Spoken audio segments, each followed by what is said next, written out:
For millennia, humans have whispered about a presence lurking just beyond perception, a being that tempts, corrupts, and manipulates, known as Satan, the devil, the adversary, the Lord of Shadows. But what if this is not myth? What if this entity, this intelligence, has been interacting with humanity since the dawn of our existence? From the earliest civilizations in Mesopotamia to the ancient Egyptians, Greeks, and Romans, myths of malevolent beings appear strikingly similar. Pazuzu, the winged demon of Mesopotamia, or Set, the Egyptian god of chaos, share traits with what later becomes Lucifer in Christian texts.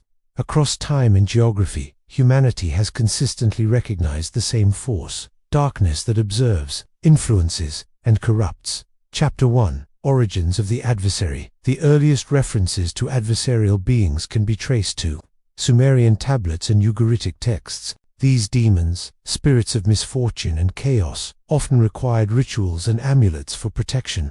Archaeological evidence suggests that humans feared forces beyond understanding, forces capable of manipulating events and influencing minds. In Hebrew tradition, Satan begins as a tester, an agent under God's authority. In the Book of Job, he challenges the righteousness of man, but by the intertestamental period, texts like the Book of Enoch describe angels rebelling against divine order. These fallen angels, known as watchers, corrupt humanity, revealing forbidden knowledge, teaching violence, and leading humans astray.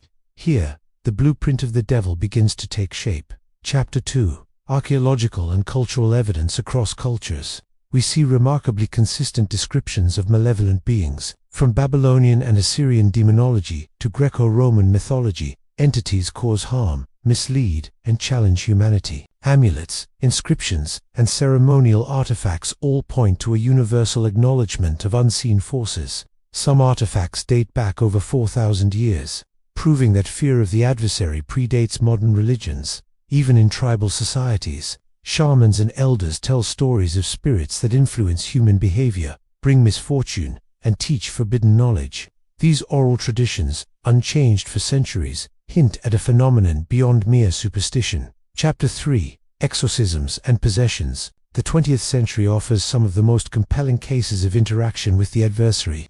Anneliese Michel, a young woman in Germany during the 1970s, underwent 67 documented exorcism sessions.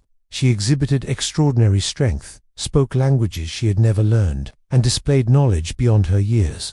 Despite medical intervention, she died, leaving behind recordings and priest testimonies that remain chilling to this day. In the United States, the Erling exorcism of 1928 involved multiple priests, mysterious voice phenomena, and objects moving inexplicably.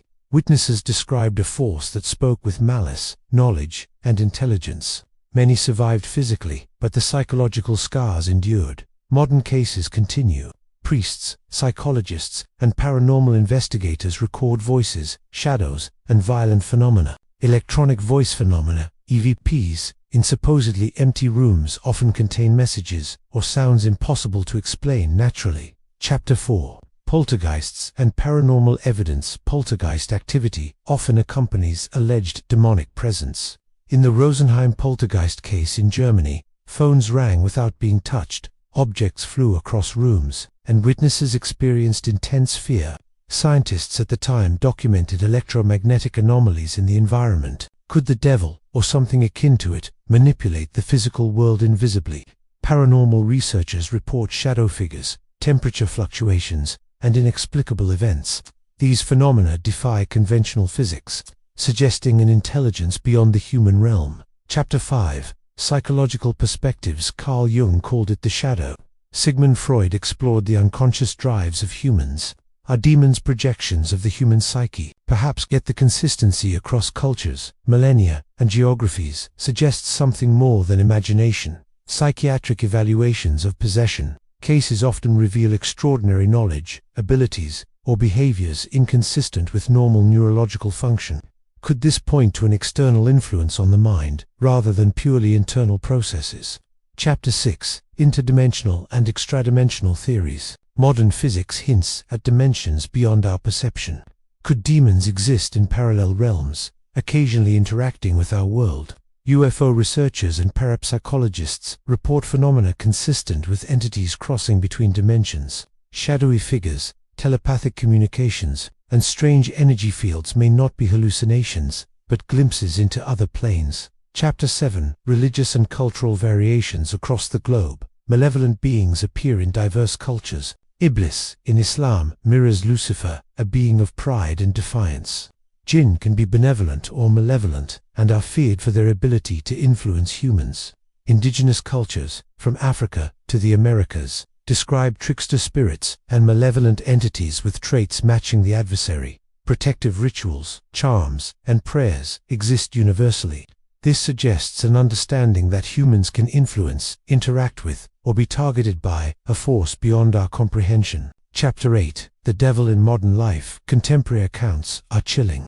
Cults, alleged satanic rituals, and criminal confessions describe direct communication with an entity. Poltergeist activity in modern homes, unexplained deaths, and electronic anomalies suggest that malevolent forces continue to operate. From sleep paralysis reports to unexplainable audio distortions, the devil's presence is not limited to ancient texts. It is part of human experience today. Chapter 9. Technology and the shadows in an age dominated by electronics. The unseen finds new ways to manifest. EMF fluctuations, unexplained messages on devices, and digital anomalies suggest intelligence interacting through technology. Could this be the modern face of an age-old adversary?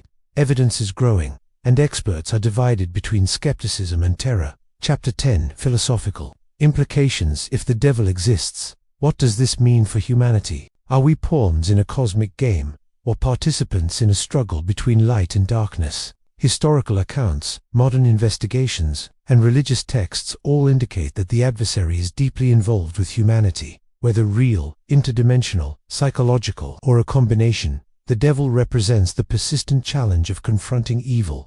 Ignorance may protect, knowledge empowers, but also exposes humanity to fear, danger, and revelation. Chapter 11. Concluding thoughts. The devil may not be a horned monster or a winged demon. Perhaps it is both outside us and within us, a force older than history, patient, cunning, and enduring. It influences, tempts, and tests. It observes humanity, shaping events subtly or directly. Throughout the ages, humans have feared it, worshipped it, fought it, and studied it.